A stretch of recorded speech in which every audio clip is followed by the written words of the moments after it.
And we're off and running. We're live, I guess.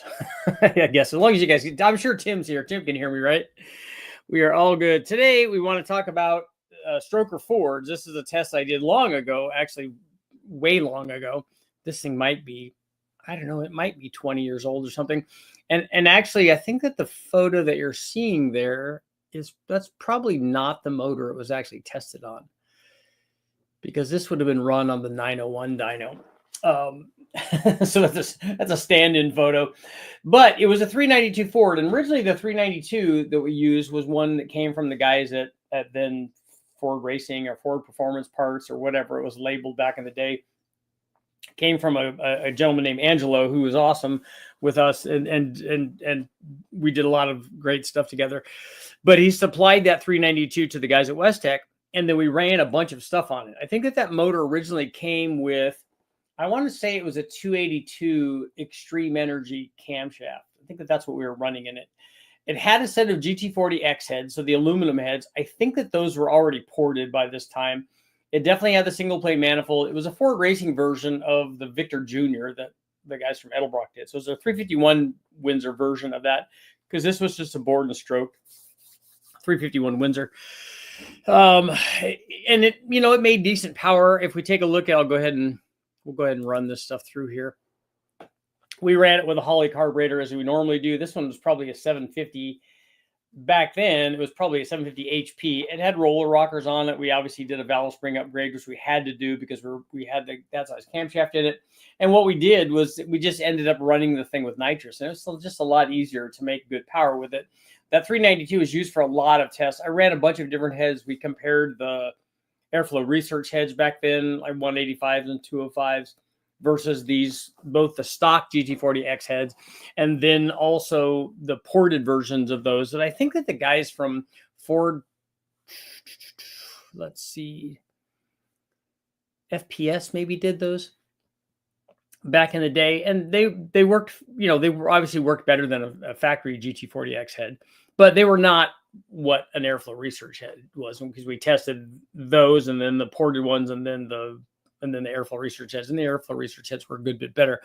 But one of the easiest ways, as we've always seen, to make more power, and you can kind of see here, is I think this thing made 475 or 480 and a little over 500 foot-pounds of torque when it was naturally aspirated. I might have used this motor for the cylinder head, the big one version of this big cylinder head test that I did for guys at Muscle Mustangs and Fast Fords, which you guys let me know in the comments that you're here. Let me know in the comments if you'd like me to have on Evan Smith and Jim Camposano as an interview, so that we could talk to them about the Muscle Mustangs and Fast Forward days, so they can. It's always good to get together with those guys and talk to them. They obviously have a completely different perspective of things, so it's really, really good. I like those guys and did a bunch of work with them, and look back at the years working for Muscle Mustangs and Fast Forwards as a tech editor and providing them, freelance stuff here, mostly dyno stuff on the West Coast when I was doing a bunch of stuff for West Tech. That was back when I was when I did my book on the 5-liter stuff. And because, with the exception of probably David Visor, not really many people were doing that kind of stuff. They weren't doing that kind of, that sort of testing.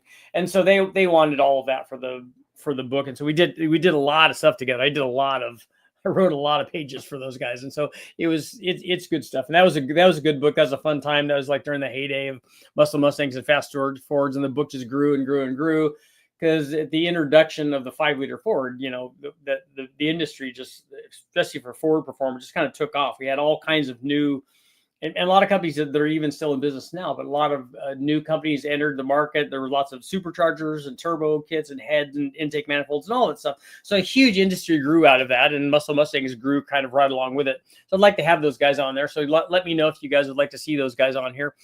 But on this particular motor, what we did was this thing, like I said, this thing was like 475, 480 horsepower or so, and over 500 foot-pounds, which is a good combination and would be a good street motor. I mean, it would be this kind of motor in a 5-liter Mustang would be awesome. Considering if you take a look at a stock 351 Windsor or even a 5-liter Mustang motor that would have been in that car, you're talking about something that's more than 200 horsepower or less. So it'd have been, you know, it's almost half of what this thing is. So that would have been a fun motor, obviously, to be in there. And then what we did was we wanted to make it even better. So we added a nitrous setup on it.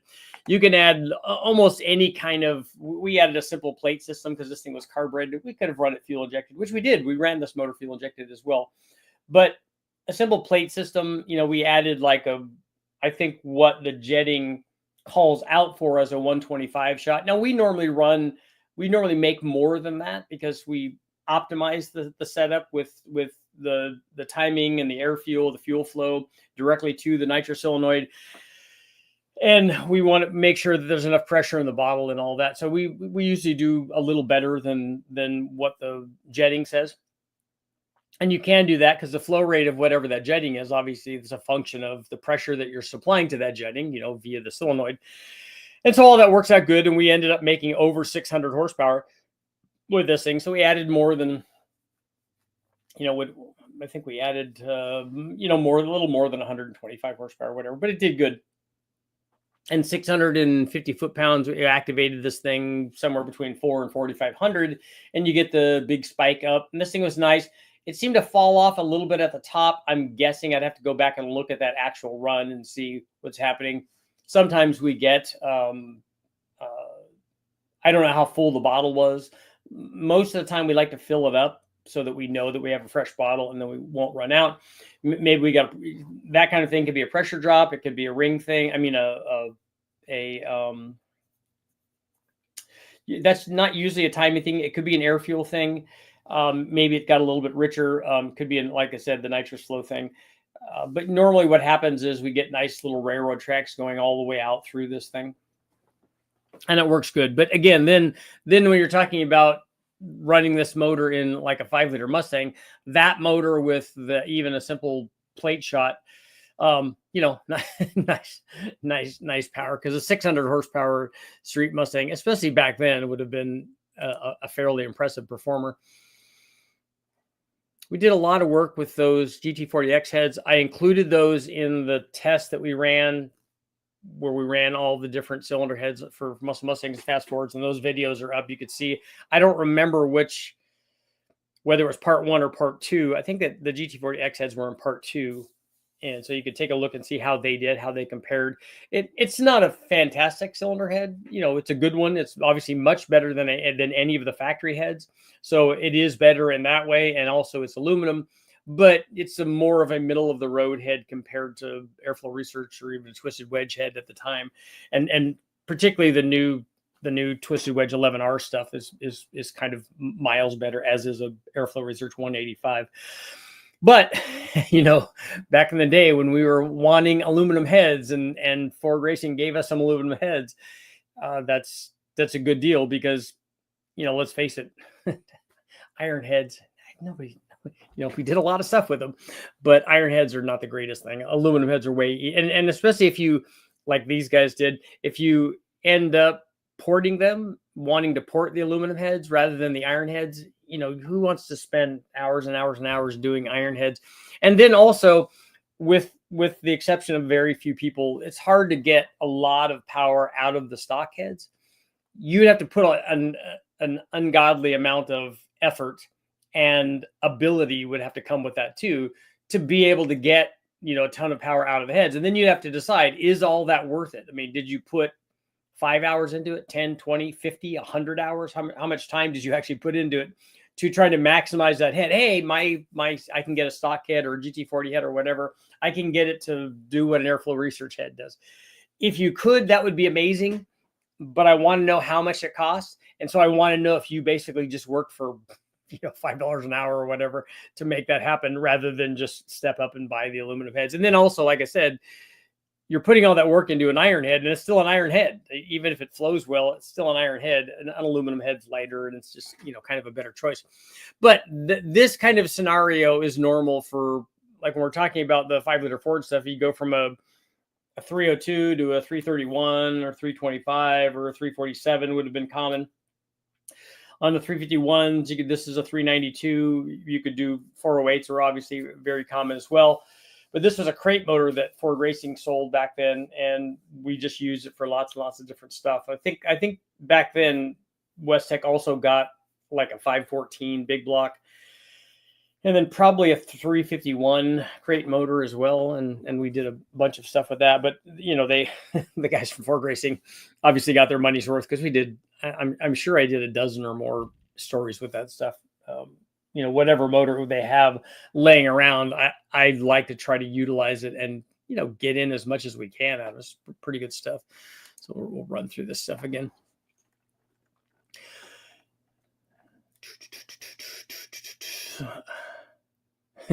Tim, your small block Ford's not any good?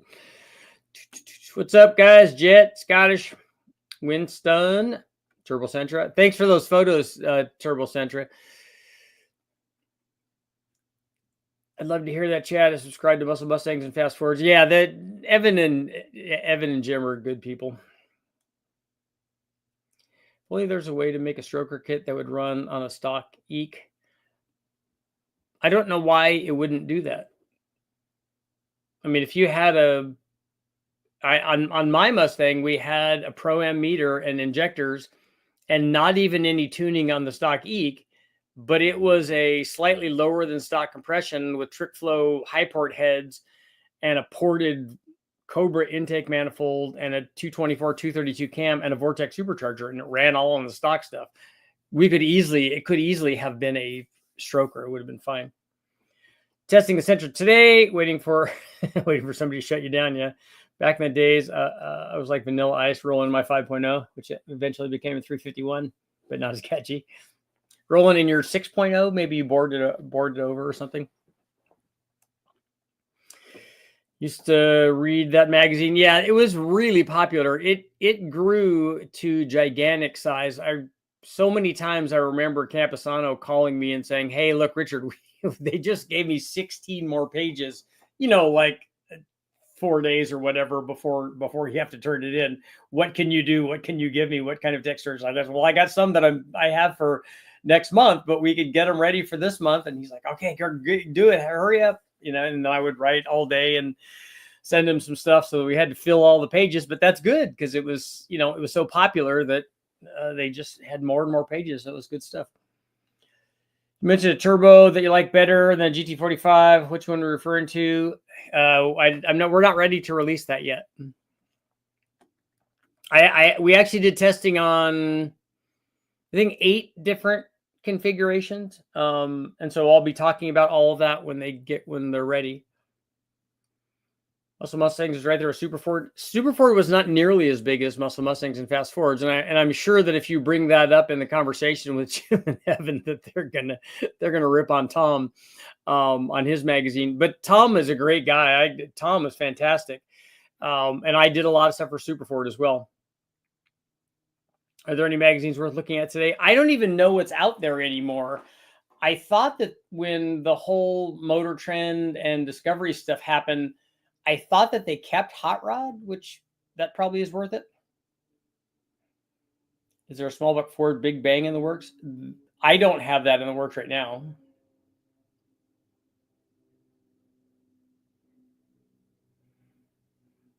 I would almost want to do that. Well, I guess I could do that with turbos, but with a centrifugal blower kind of, but I don't know about the drag on it.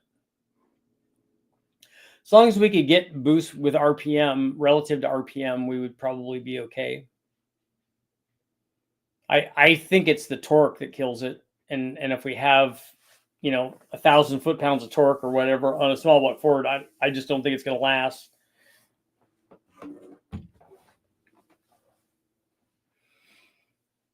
How about a small block Ford 7,700 RPM to compare to the L33? I don't know. I don't know that I've ever run one that far. And I'm certain I've run a small block Ford to 8,000 with a hydraulic roller, but only one time have I ever done that.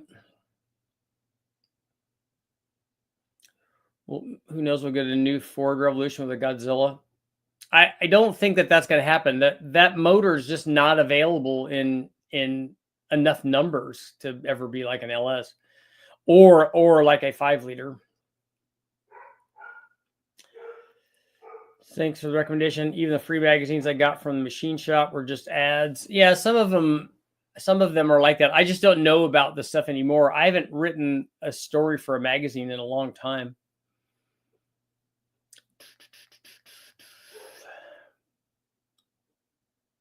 Yeah, Heath, I got that. I got that on the being in the junkyard. That's what I said. Like Godzilla, they didn't make very many of those, and they didn't put them in very many things. So if you look at like a 5.3 LS, they made millions of those, and 4.8 and a 6.0, and a 5-liter Mustang, same thing. I would be curious to see, and the Mustang obviously was a really big seller, but I'd be curious to see now, knowing what I know about the Camaros and the trucks, I'd be curious to see how many Ford trucks they had with 5 liters in them. And I guess I could count 351s as well. But how many of those that they made and sold versus Mustangs? I'm sure the trucks got to be way more, but I'd like to see what those numbers are. I've seen reduced timing and richer fuel mixture at peak torque make them last. An optimized tune is a given for any combination, but I don't know that that tuning is. I don't know that the block splitting is a function of tuning. Don't all the Godzillas have lifter and oil pressure issues? I don't know. I don't know if you're getting that from what Garrett did on his. I don't think that's indicative of what they normally do. I don't think that correlates to what the average person does.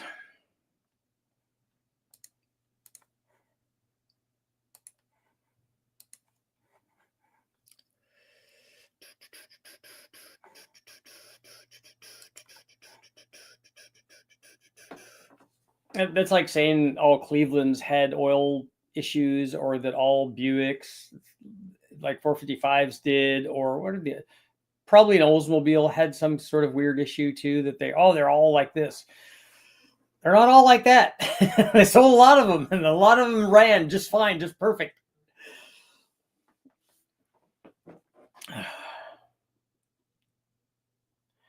That's why the all or the never thing.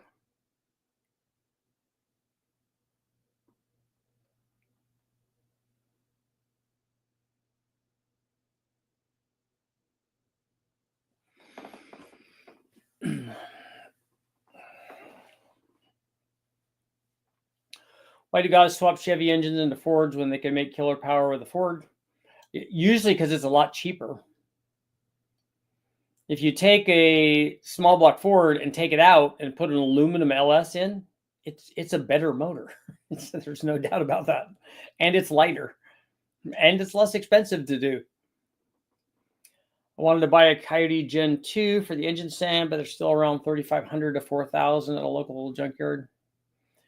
Were you looking at the truck version of that, Tim?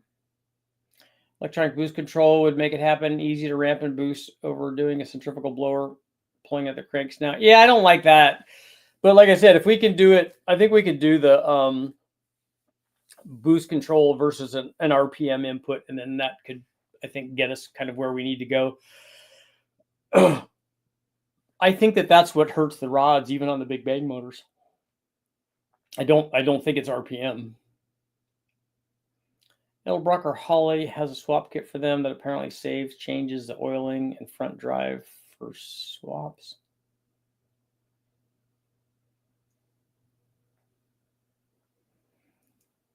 Oh, it changes the oiling on the Godzilla one that you're talking about? Try looking at F-150 version, which they ask less for. I haven't even seen those in wrecking yards. I just haven't seen those trucks or any Coyote engines at all.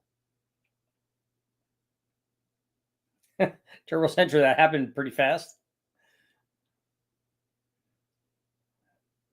That escalated quickly.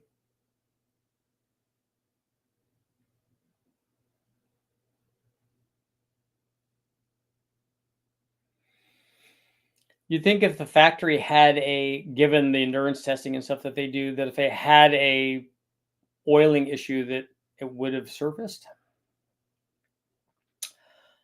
I have a 265-inch flathead V8 and a 671. I was told that it wouldn't improve too big. Can you just underdrive it?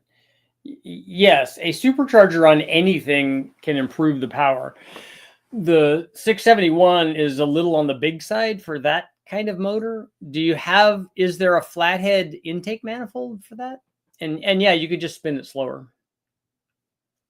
Some YouTube mechanics blame the lifter problems on the work trucks idling too long for low oil pressure. Ford should have known work trucks run idle. Do you guys really sit there and just let their truck idle? Like, I don't ever do that.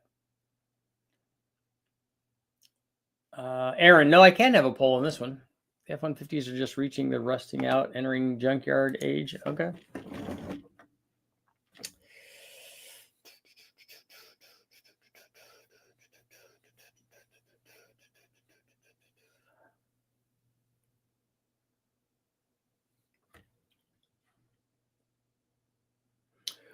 Aaron, so just as a teaser, Jimmy just sent me a thing. One of the turbos that we were looking at as a replacement for the GT45 just made 800 to the tire. So it's doing pretty well.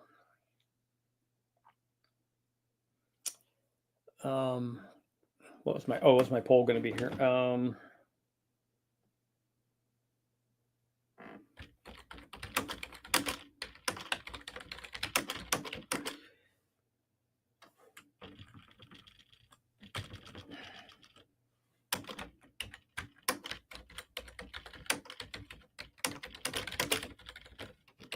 Okay, would you add nitrous to a 390T stroker for the street?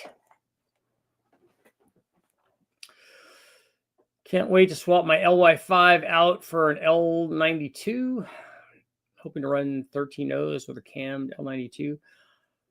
What Camaro LT1? What is that in? What motor is that in?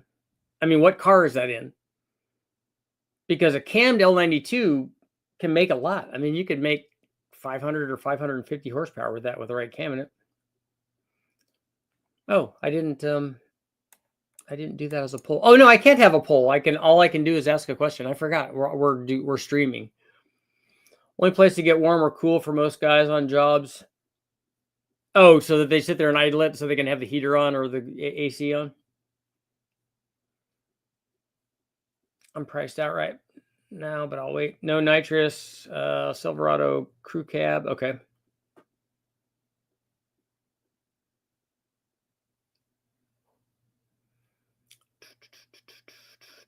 So Jet saying the 6V71 has less rotor displacement than a normal 671.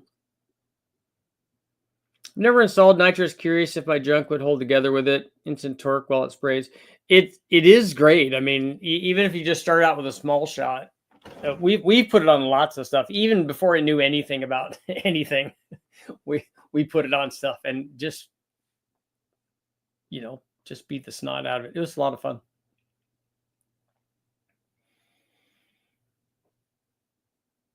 Does the 800 wheel horsepower have the response of a GT45? It's way better than a GT45.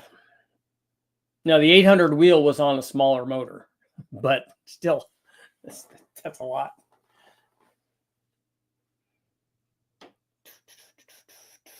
Do you have any L87 cylinder heads? Is an L87 the next generation, like past an L86 Gen 5 stuff? I don't have any. The only Gen 5 motor, if that's what you're talking about, the only Gen 5 motor that I have is an L83. See a lot of 471s on hot rods.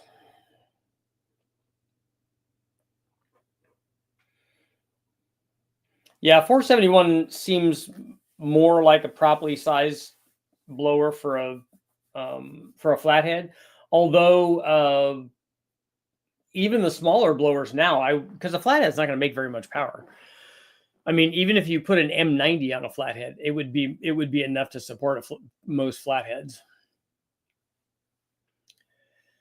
Bigger heads on the 392, maybe Dragon Slayers. Yeah, it definitely responded when we did the test. It definitely responded to the airflow research heads. It made a lot more power with the airflow research heads. You have names for the cams. What name are you considering for your version of the turbo? Jimmy and I are still kicking that around. We want to come up with something. I always like the idea of the supercharger, but the numbers don't lie about turbos being better for 99% of the applications. Yeah, I don't know about better, just a different kind of thing.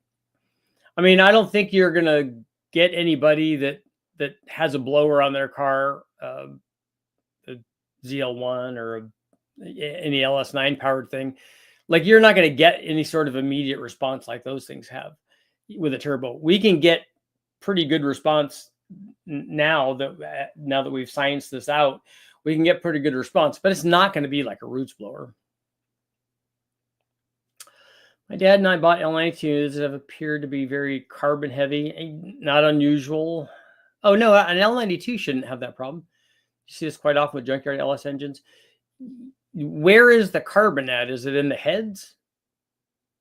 They do draw a lot of oil vapor. Like, if you look at the intake manifold might be full of oil because of the way they do the PCV. As a hill climb road racer, nitrous seems like a cheat code. If you're going to use the power frequently, why not build a good NA or turbo motor? I have used nitrous in lots of road race applications, and it works amazing. And I've used it for hill climbs too, and it works great because the hill climb was just a curvy road, basically, up at Virginia City, and it works amazing. And it worked great we ran it at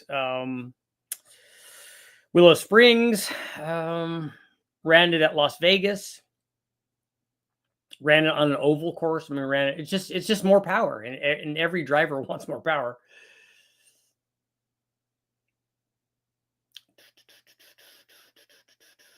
I don't like sitting anywhere idling I don't like sitting in my vehicle idling it. I don't ever like doing that. Have you tested a Boss Z351? I don't know what that is. So probably not. Just spitballing, no researching. How much do you think it would cost in parts to install a Coyote swap and a Fox body if you already have the engine and Turbo 400, and how many hours? I don't know. Does anybody have any information for them? I have no idea.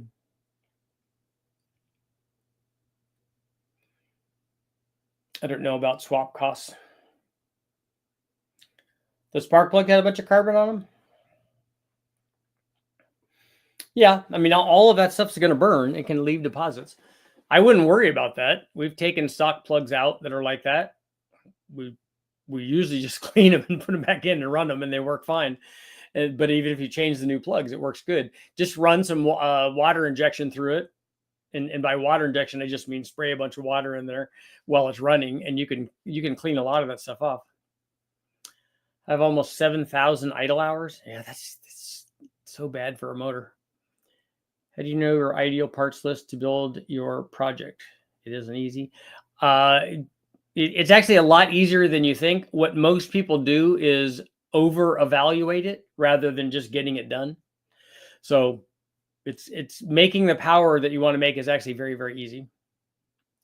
Did you stop day trading in the market you were doing years ago? Yeah, it wasn't years ago. It was months ago, but yeah, we're not doing that anymore. One of Jimmy's sons, I think, is still doing it.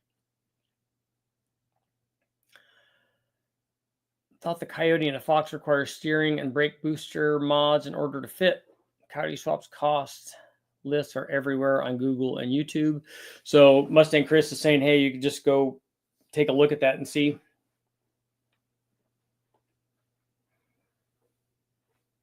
It's possible to street tune a Dodge R2 NASCAR motor to run on pump while still making good power.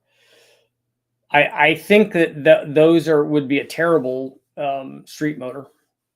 Most of the ones I know of have really light ring or small ring packages and stuff, and have to be warmed up to temperature before you can start them, definitely before you can run them. So that's not a good street motor. Wonder how much the oil cooler helps with idle hours. Well, at idle, you're not going to put a lot of temperature in the oil anyway. I'll research the cost in hours. I was just trying to see his opinion from someone that Didn't look into it, just a guess. Oh, so you already have your information. Good. Do you have a Cleveland 351? I don't have a 351 Cleveland anymore.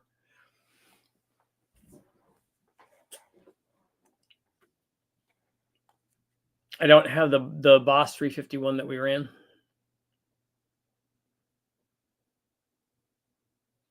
Or the 400, the 400M.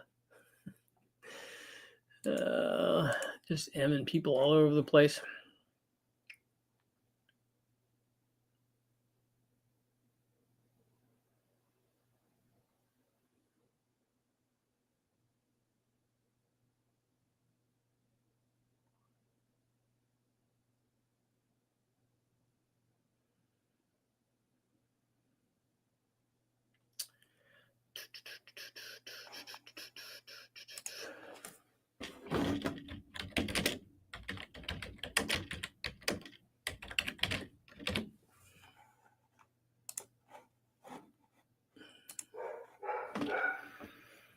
Only clearancing for foxes. Normally spacer plates will allow a coyote to fit. What spacer plates? Are they spacer plates on the motor mount?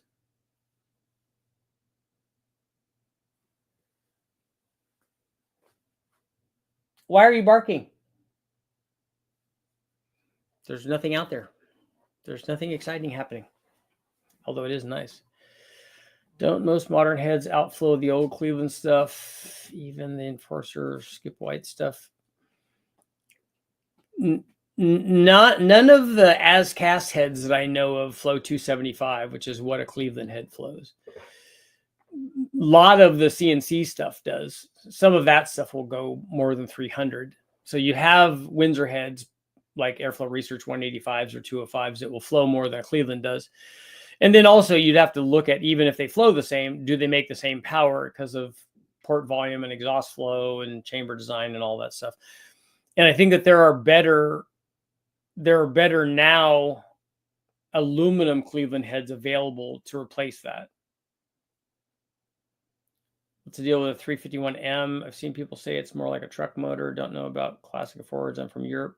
A 351M is a truck motor, and it's a smaller shorter stroke version of the 400M, but it's a taller deck, and it's not really considered like the 351 Windsor and the 351 Cleveland are performance variants of 351s, but a 351M is not.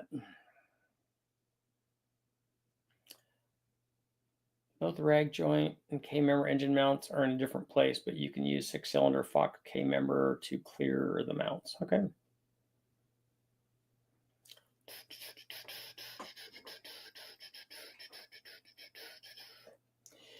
Yep, Dean's telling you it's a tall deck Cleveland.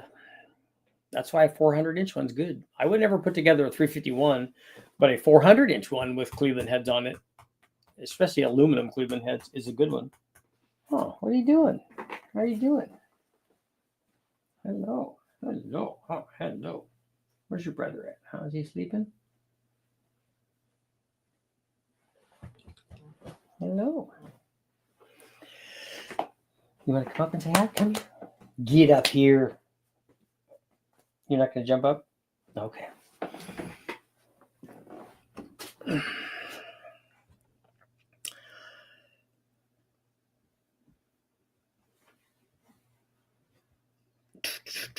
CHI makes really good Cleveland heads.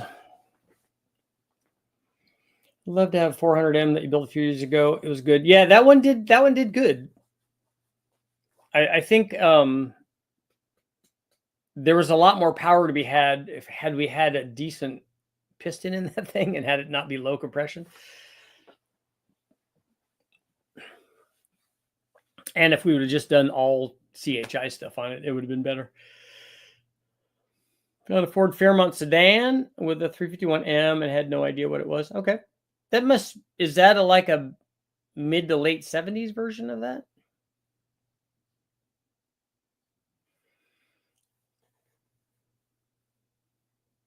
But a Fairmont wagon, I mean, the sedan is awesome. We like the Fairmonts and the Granadas. Both of those are good. I always wanted one of those when I had my Mustang, I always wanted a Ford Fairmont instead, like a sleeper sedan. Now, obviously, Matt's done all those up. A later one, N81. Okay.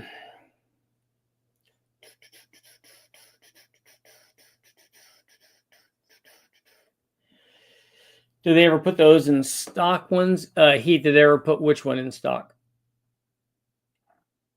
The only 400s that they had were 2V open chamber headed deals with probably 2 barrels on them. I don't even know if they came with 4 barrels.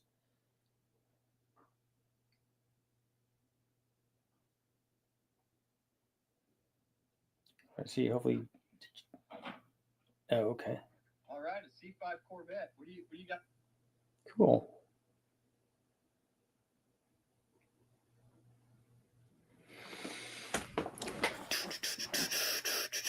I like the idea of a 400M with TFS, Cleveland, or CHI 3V heads on a spacer 4V intake.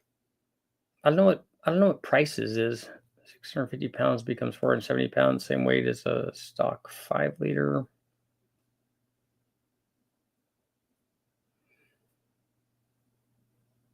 How is a 5-liter Ford with an aluminum intake and iron heads the same as a 400M with aluminum heads? I don't understand how those would be the same. The 68 Galaxy with a 390 and a 4-speed. There you go. 400 4-barrel is definitely listed, but not produced in 78. Yeah, this is nitrous. That's the 392 stroker, 351, and then with a 125 shot on it.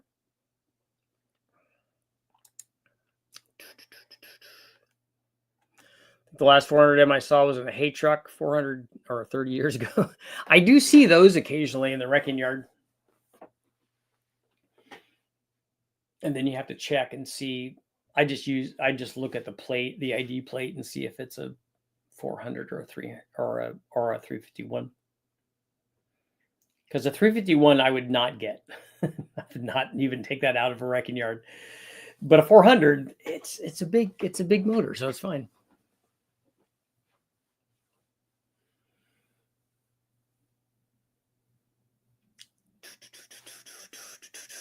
I'm back. I have 1 hour to tune it. Okay. Is that a dry kit? No, this is a wet kit. It was just your simple under the carburetor plate. It was a it should be a good. Usually I use a good perimeter plate nitrous photo of stuff or blowing through all that stuff. See, just a nitrous plate has the perimeter holes on it. You're blowing fuel and nitrous into it. There's setting our fuel pressure, our fuel gauge.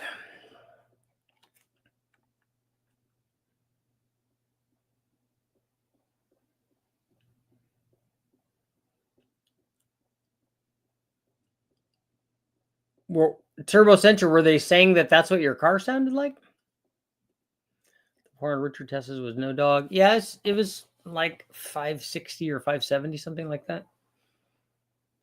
I know 400M can haul tons of baled hay at one time, way more than the truck was designed for. That's usually us, right? That's what we do. Are you familiar with David Vizard? Yeah, I know David. I've spoke with him many times.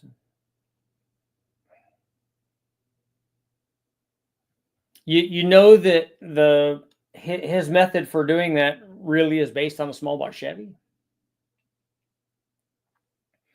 And David in our discussions has never told me that this is the case, but if you think that that there's an optimum LSA or duration or combination for any given combination, an optimum camshaft for any given combination, it means you don't understand camshafts, because there's not. And I don't say that because guys don't know about camshafts. I say that because people don't understand why people buy camshafts. You don't, even if you could magically create one cam that has the most peak horsepower, the most average horsepower, the most peak torque, the most average everything that's better in every way, which is not possible. There's always a trade-off. But even if you could do that, that camshaft is still not ideal for lots of people. They pick different things. They don't pick that. That is only one thing or two things or three things on their list of reasons that they buy a camshaft. So like maximum power, not on most people's list. Maximum torque might be, average torque might be, low speed torque is definitely on a lot of people's lists. Does it work with a stock converter? How expensive is it? Because if it's a custom cam, guys are not going to buy it just because it's a custom cam. So that's my point about camshafts, is the discussion isn't about one camshaft that could possibly be better than every other camshaft, which that doesn't exist. But if it did, even that wouldn't be enough of a selling point for a lot of people, because that's not why they buy cams. Oh, you're putting it on a two-step contest, all right? I'm putting a plate under a TFS EFI single plane with an 11R170. Okay, yeah, the nitrous just adds to whatever's there. So if you have lots of good stuff there and you add nitrous to it, you got gooder stuff. Do these plates distribute better? Not in my opinion. They seem to discharge fairly well, but is that an issue? Because the distribution into the square hole is not the problem. The distribution into all the cylinders, which is an intake design problem and not a nitrous plate distribution problem. We need a 403 Ols. Big bang, just to see if the window little lightweight block fails before head gasket. I was told that the crank was a weak part of the 403. Yeah, I know nothing about those other than they obviously were in Trans Ams. You know, it's like the first time you see a Trans Am.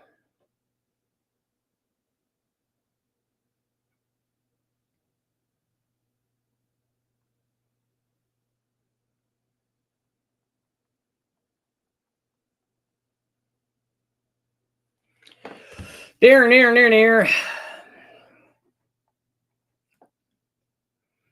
I'm foolish trying to build a forged bottom end 5.3 turbo setup with a sloppy stage 2 instead of the obnoxious rowdy cam NA engine I really want. The turbo one you'll be way more happy with, but you know, whatever thing speaks to you. I believe I understand different cams do different things for different goals. Yeah, they do. But because the because the ideal cam is wholly subjective, that's why that there's not an ideal cam. That's why there's not the best cam. Even for one given combination, if we just took a 5.3 with a long tube headers on it and a Trailblazer SS intake manifold, what's the best camshaft for that? There would be hundreds of different camshafts that you could put on there that would be ideal. Rather have a slower car with an engine that sounds good. Okay, you want all the chop then? Lots of guys buy cams for chop. What does it sound like? What's the idle quality sound like? That's all they care about. I just want it to sound good. I just want it to work with a stock converter. I just want it to be inexpensive. You know, I just want it to last forever. I just want the lifters not to tick. Whatever the thing is, that's whatever their thing is. That's what you got to. That's the ideal cam. That's their definition of the ideal cam.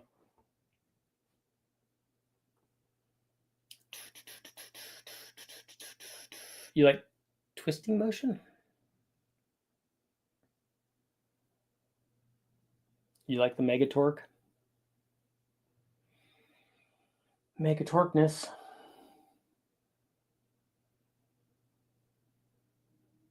Mega torqueopolis. Can't go wrong with a 383 stroker with a choppy cam, like a small block Chevy version of that, or like an LS version of that. I haven't spoke with David for a while. That reminds me, I need to give him a call. I need to see how he's doing. I like listening to David's stories. He's done so much. He's done lots of cool stuff. That's one of the great things about being in this industry, is it you get to hear all of the crazy stuff that people have done. What's it like to own a car that you're proud of, a car that just goes and isn't problems everywhere every time you go out? That's why my truck is all stock, Tim. That's why it's like that, because I just get in it and I go drive it. That's why it doesn't have all the craziness on it. Because I have to get where I'm going. Time is valuable. Time is money. Money is time. Time is knowledge. Wait, what was time again?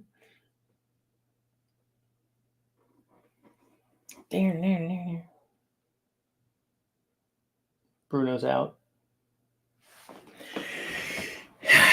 He's guarding me. He's laying in front of the door. He's on guard duty.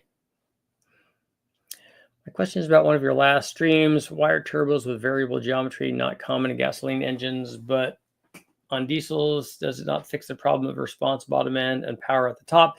It doesn't do all of that. It does make a fixed turbo better, like potentially on both ends. The problem with like VGT or variable vane turbos is that the mechanism in them and where you're asking those mechanisms to live don't last very long. The movable vanes or directional vanes, or however you're altering that, they tend to carbon up and then stop working. And that's why they're not used more often in car stuff. I don't know about the diesel world. Time is your most precious commodity. It is. The weak point of a 403 is the webbing in the mains. They were trying to save weight. Did they save weight on the crankshaft as well? And the connecting rods?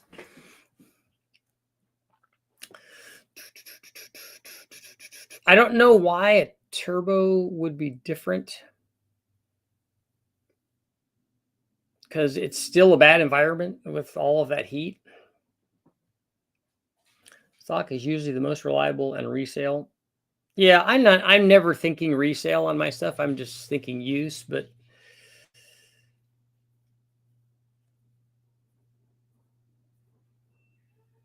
most people have diesels in my country and have seen many variable vane turbos go out, and you would not believe how much they cost to replace. Yeah, I can see that too. It's just not, it's expensive. I'd rather have turbo lag.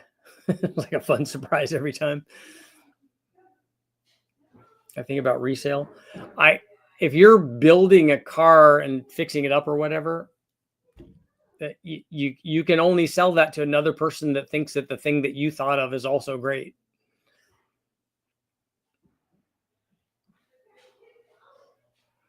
But the nice thing though is you can size a turbo for a combination to do the things that you want it to do, and you know, you can't have response at 1,000 or off idle response from a turbo, but you can make it pretty good. The only time, Tim, I think about resale stuff is if I bought a collector car or something. Just use the diesel 350 Olds block for big power. Also build, I guess they have extra webbing. Yeah, I think that they're supposed to be stronger. I've been watching David and Cattle Dog videos trying to get a better understanding of cams and valve events and overlap. Yeah, he's got a lot of good stuff there.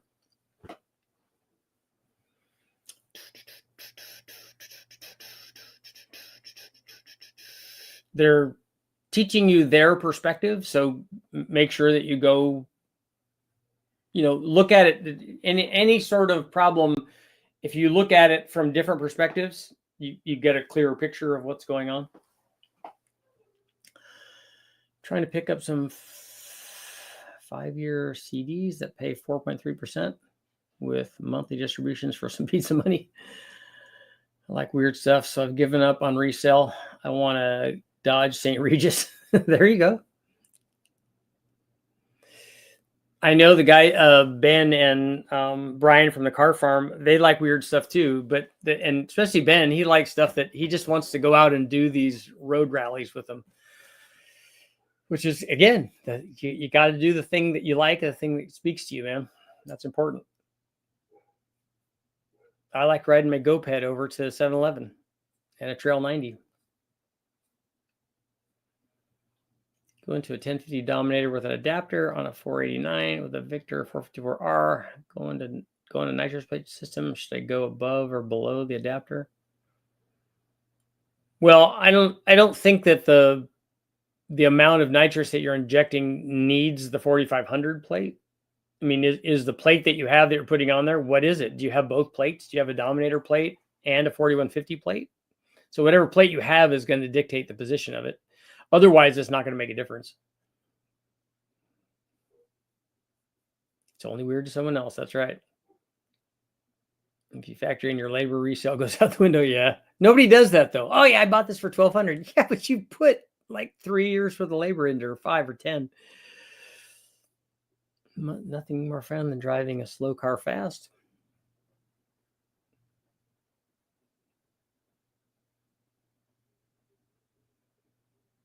Yeah, I always like driving. That's why I like driving underpowered cars on the road racetrack. That's always fun. We're going to end a little early. I got 2 more minutes. I can't put the labor and time into my triceps. There you go. Restore it. Ralph is building a Turbo 81 Dodge Diplomat. That's pretty cool. That's this thing is a cheap car. Yeah, just got to look on. Used to be the Auto Trader, but now what is it? Facebook Marketplace or something? Or what is it? Not the Recycler. What is it? Need to bring back the Yamaha DT50 on the 2-stroke. Yeah.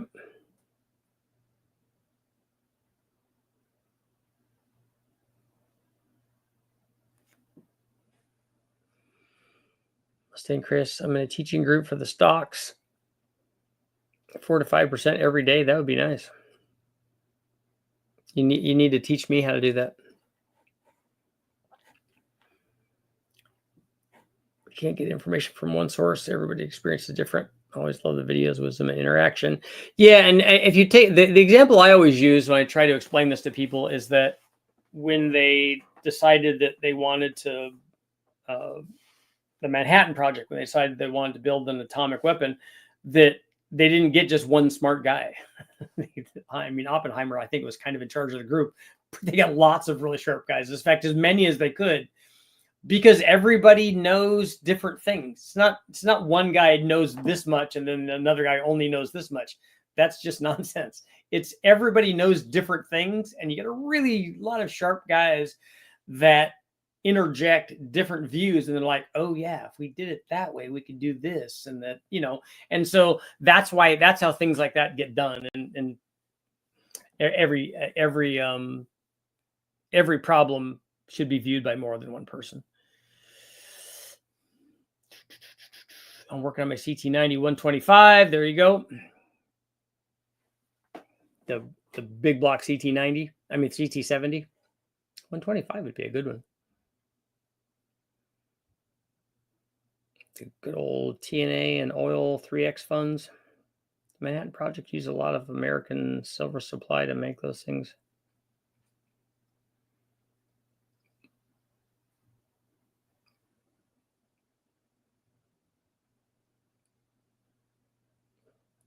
Hot rods are unique to who built it. You never get your money back out of it unless it's built solely for that purpose.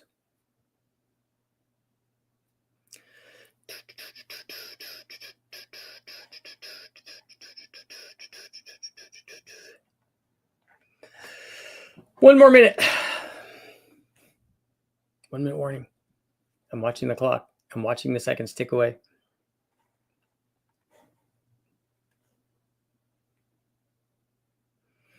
I know I haven't ridden the Trail 90 in a while. I haven't even ordered it yet. I need to get the Kickstarter for it. I broke the Kickstarter up.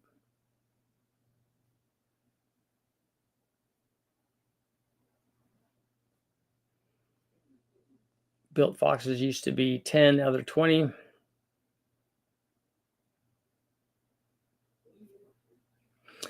Mustang Chris, I have a fairly decent understanding of it. We did a lot. Jimmy and I did a lot. But yeah, more information from somebody else is definitely beneficial. And on that note, it is time to go. I will see you guys all later.